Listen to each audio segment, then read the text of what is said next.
The Thunder have a huge decision that they have to make before their final road stretch here as they take on the Lakers for 2 more games at home, then go on a 3-game road stretch to finish out the season. But they don't have a chance to get 70 wins now, and we all wanted that as Thunder fans. We all wanted them to try to get 70 wins, but with the loss against the Rockets, they can't get to 70 now. It is impossible with the games that they have left. They need to win 6 more. There's only 5 games left in the season. That's out the window.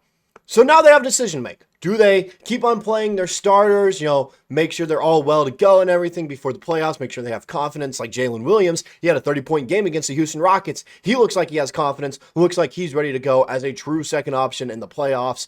Chet Holmgren also looked solid that game. Shai had a little bit of doubts, but we all know he's going to try to get his 30 every single night, and he's going to help lead the Thunder to victory offensively and defensively. Hartenstein looks solid as well. Dort looks like a defensive mastermind all the time. So it's one of those things is, do you keep on playing your starters? Or do you go ahead and rest them now with a few easy games to finish out the year? We have the Pelicans and Jazz for the last games, I believe, the last 2 games of the season. So you just rest your starters and play your role players and try to get them going before the playoffs, or you play your starters. So they have this decision to make. So I'm going to break down what my personal thought is on this matter here. A few games left in the season, give you my takes and 3 players I think need to start getting going before the playoffs. Before we get into all that, though, quick moment to recognize that around 275 you, I say around 9%, 275 of you guys have that bell notification turned on, letting you guys get notified when we do a stream here, when a new video goes up on the channel as well. I want to get you guys, as many of you guys hitting that bell notification button as possible before the playoffs start here. And literally what feels like, a week and a half or so, April 19th is the first game of the playoffs. So, if you guys want to stay up to date when we do drop videos for the playoffs here, do live streams, have a few guests coming on for the playoffs. Lost and Unbound is going to be coming on again here April 16th. So please come in and tune in there. So hit that bell notification so you guys can stay up to date when we're dropping a new video and live stream here on the channel. With that out of the way, won't keep you guys held up any longer. Here we go into the nitty gritty of this. As before we played the Lakers literally today, all right, this is what the injury report's saying. Both teams are relatively healthy. Thunder will have everybody except a couple role players. Jay Will is out with an ankle sprain. Ousmane Dieng calf strain's out. AJ Mitchell's still out. And Nikola Topic, of course, as well. And Alex Dukas is out. All right. Lakers are healthy. They're going to be missing Maxi Kleber and then potentially LeBron James, but it's looking like he's going to play. And the Lakers probably want to play everyone so they can avoid the play-in here. So this game holds a lot of, kind of value for the Lakers. The Thunder, not so much. All right. Thunder could care less about this game. They got the 1 seed. It's just a matter of staying healthy and seeing who they're going to face in the first round from the play-in tournament. The Lakers are trying to stay out of this play-in and get a 3 or 2 seed spot here. The Houston Rockets almost have the 2 seed lockup. I think they need to win 1 more game. They have it on lock here. So the Lakers are trying to get that 2 seed if possible. If not, stay at the 3 or 4 to avoid playing a really tough team in the first round and make it to that second round. As we can see, this is what the standings are looking like right now. OKC has that 1 secured, no doubt about that. The Rockets, they win 1 more game. They're going to have that 2 seed secured. They've been looking very good this season as well. And if I was a betting man, that's who I would say the Thunder are most likely to see in the conference finals. If not them, I'd say probably the Denver Nuggets. But looking at this list, the Lakers, 47-30. But if you notice, the 8 seed is 46-32. Interesting right there. The Memphis Grizzlies, they could easily make it out of the play-in and jump up to the playoffs if the Lakers lose 2 games here soon. Same with the Clippers. Mavericks are in there. I don't think, they're going to be in the play-in for sure at this rate, it looks like. If they win 1 or 2 more games. Same with the Sacramento Kings. It's looking like we know what the 1 through 10 is going to look like in the Western Conference. It's just that 3 through 8 is still very much up in the air. All right, the Lakers could easily jump down to the play-in, and the Grizzlies could jump into the 3 or 4 seed. Same with the Nuggets, Warriors, Timberwolves, all these teams. All right, we want the Clippers to try to stay in the play-in. Let's get that thing clear. All right, we want the Clippers to try to stay in the play-in here.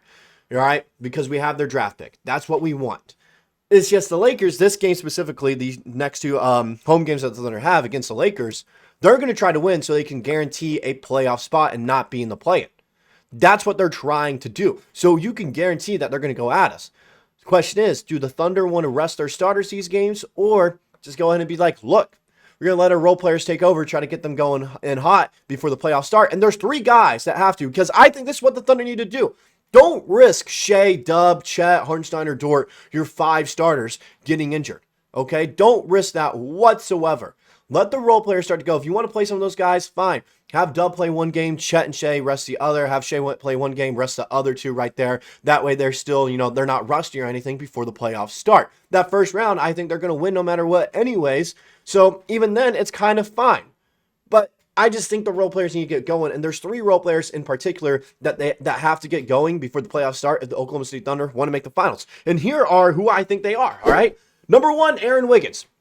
Looking at the stats, 12 points a game, 4 rebounds, 2 assists, all right? Almost a steal game as well, less than a turnover. He's shooting very well, 49% from the field, 39% from 3. He has really picked it up since mid-January. He has looked very solid and a great 6-man for the Thunder since that kind of time frame. He's shooting the ball very well. He is the shot creator off the bench for the Thunder.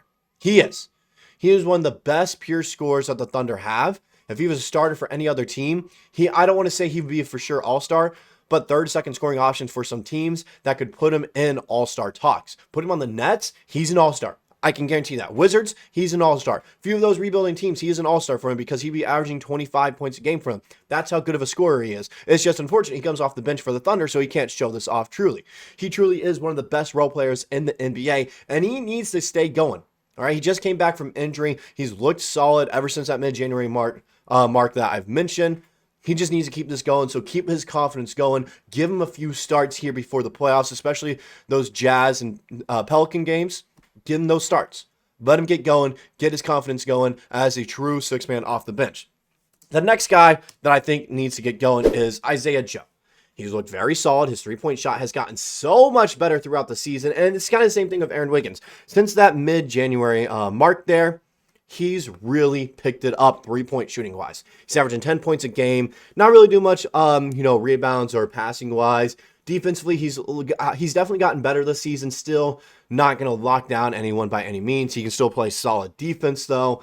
But shooting-wise, that's what we need him for. 44% from the field, 41% from 3. He's definitely picked it up. Like I mentioned, we just got to keep this confidence going. All right, keep it going. Keep him, give him, like I said with Aaron Wiggins, give him 2 starts. Give him the Jazz and Pelican game start. Let him play 25 minutes or so that game. Let him get his confidence going. Make sure the three-point shot is good. Get out any kinks that he has there 4 days before the playoffs, and we'll get it going for him.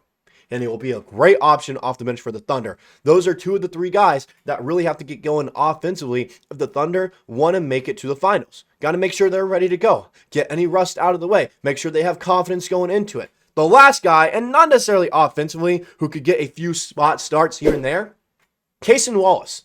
All right, he's looking like an all-defensive kind of player off the bench for the Oklahoma City Thunder. That's how good he is defensively, and he's just scratching the surface of it, averaging 8 points a game, 3 rebounds, and 2 assists, all right? He's averaging half a block a game and almost 2 steals a game as someone coming off the bench for the Thunder. That's how good defensively he is. Offensively, he's been looking better, 47% from the field, 36% from 3. I'd like that number to be around 38 to 39 for him, as he's turning into like a mini Lou Dort, how I see it, be a good 3-and-D player. 34% on corner threes, 98% of his threes are assists, and 43% of all his shots are three-pointers. Like I said, a young defensive mastermind, and Jalen Williams said it the other day, he's just scratching the surface of a defensive player. He doesn't even know like these star signature moves or anything, or know how to read offenses yet. He's still learning all that, and he's this good of a defender. He's just scratching the surface. If that's the case, that's scary. Imagine him 2 years from now. But we need to make sure he's good defensively, can get a few spot starts here and there in the playoffs, depending on who we're matched up against. We want to go, double big, want to go a little bit smaller, have Hartenstein come off the bench. It just kind of depends. But Cason Wallace is one of those guys that, hey, we need you to be like a true point guard off the bench for the Thunder in the playoffs here and get a few spot starts here and there depending on who we're playing. But especially off the bench, you got to be this true point guard for us, this true, 3-and-D point guard that we need. You're going to be subbing in for Lou Dort a good amount of times. And I left off guys like Caruso and J. Will on here just because we kind of know what they're going to bring. We know Caruso is going to be this veteran who brings his playoff experience and great defensive presence off the bench, kind of like a spark plug for us. Jay will come in for around maybe max 10 minutes in a playoff rotation here. Get us a few, 2 minutes where Chet and Hartenstein need some rest. Put him out there, act as, the small ball center there. Shoot 2 or 3 three-pointers a game. Take a charge here and there, get a few boards, call it good. Kenrich Williams, another veteran that we know what he's going to bring. That's about the, extent, the extent of that list here. That's about the extent of it, okay? Those are the three main guys, though. Aaron Wiggins, Isaiah Joe, and Cason Wallace that really have to make sure they have no rust and they're good to go for the playoffs. Okay, those are the three role players and bench players that the Oklahoma State Thunder really need to go offensively and defensively if the Thunder want to make a run to the finals and win it all. So I say rest the starters. No need to play them anymore. Even these last 5 games, I get, as a fan, it's frustrating to see a player that you went to go see play and not see him play there and rest because of load management. I get it. It's frustrating. But you also have to look at it. If you want to win a championship, you got to rest these guys and not risk injury because the Lakers are going to go full out there. All right, they're going to go full force because they know this has major implications for them. The Thunder, though, not really. All right, so that's all I got for this video. Let me know, who is the role player that you want to see get going before the playoffs start, and you think the Thunder should rest the starters now for sure. Now that we've secured the 1 seed, we can't get to 70 wins, or do you want to see them try to get to like 67, 68, maybe even 69 wins here? That's all I got. See you guys in the next one.